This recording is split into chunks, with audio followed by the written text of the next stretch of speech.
আসসালামু আলাইকুম। আমার মুরগির খামারের কিছু সমস্যা আমি বুঝতে পারতেছি না। আসলে এই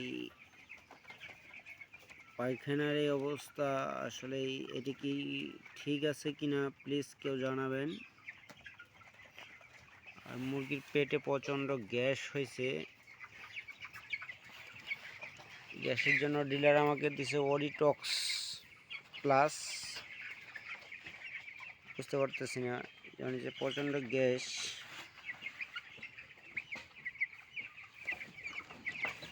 যে গ্যাসের জন্য মুরগি বমি করতেছে।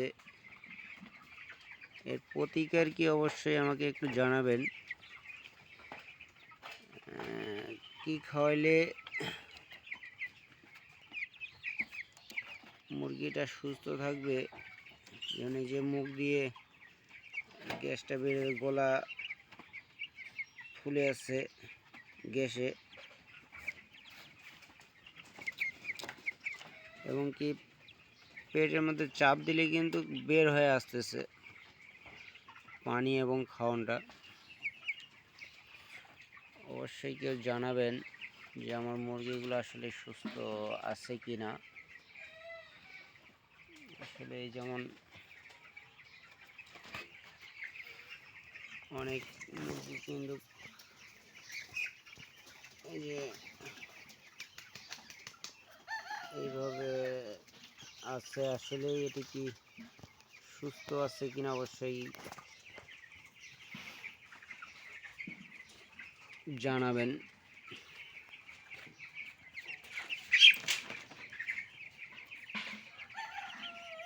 নতুন আমি একটু হেল্প সহযোগিতা করবেন পরামর্শ দিয়ে।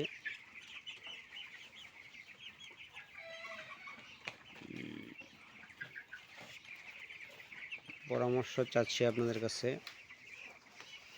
আমার বিশেষ করে মুরগির গ্যাসের সমস্যা, হজম হচ্ছে না, খাচ্ছে কম, এবং গলা ফুলে থাকতেছে, পেট ফুলে থাকতেছে, বমি হচ্ছে আর কি। অবশ্যই কেউ জানাবেন, জানা থাকলে কী ওষুধ দিলে ভালো হয়। ধন্যবাদ।